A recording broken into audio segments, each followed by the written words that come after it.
सुखवा ससुरारी में हे जौने सुखवा ससुरारी में तौने सुखवा ए बहुना मिथिले में रहूना ए बहुना मिथिले में रहूना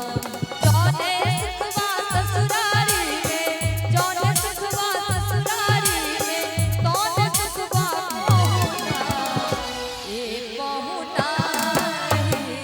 मिथिले में रहूना ए बहुना मिथिले में रहूना।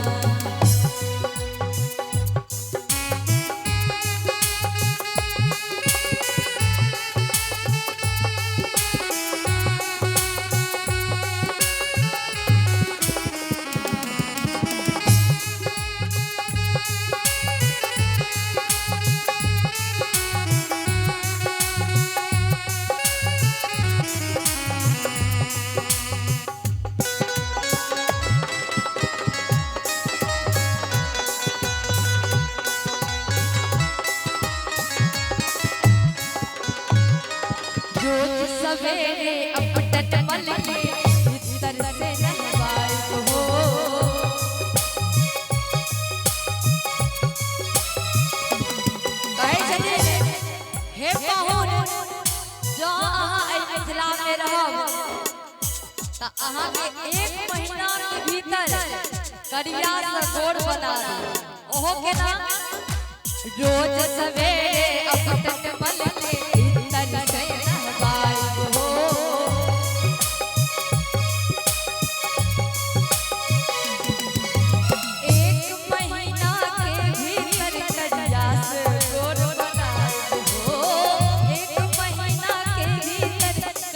से गोड़ बनाए झूठ कहत ना मानी तनको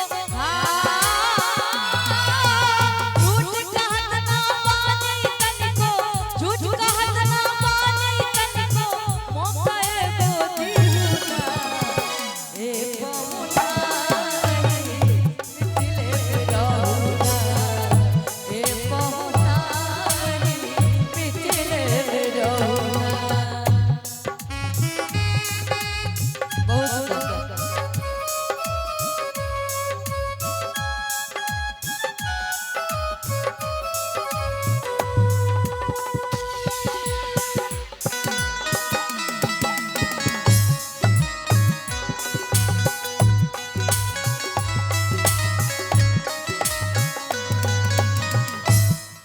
और कहे छथिन कि नित्य नवीन मन भावन व्यंजन पर सब व्यंजन थाली हो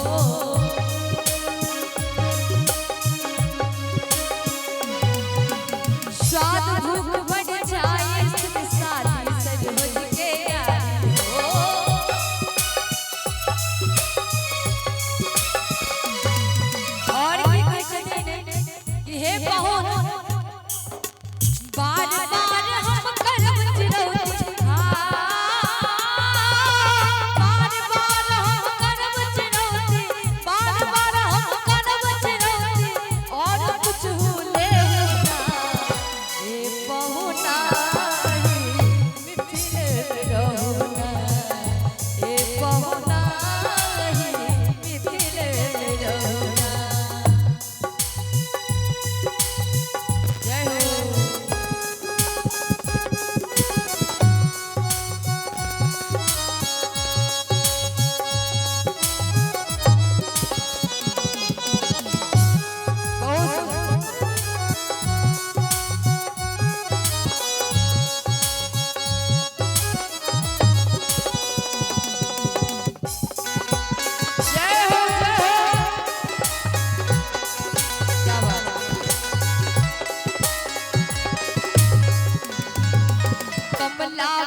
देव से की करी छथिन निहोरा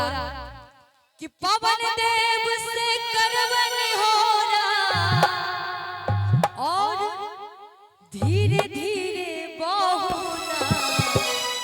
पवन देव से यह निहोरा करी छथिन कि पवन देव से करब निहोरा होले होले बहुना। कनी जोरदार सब ताली पर जोर निकला बजा के ए बहुना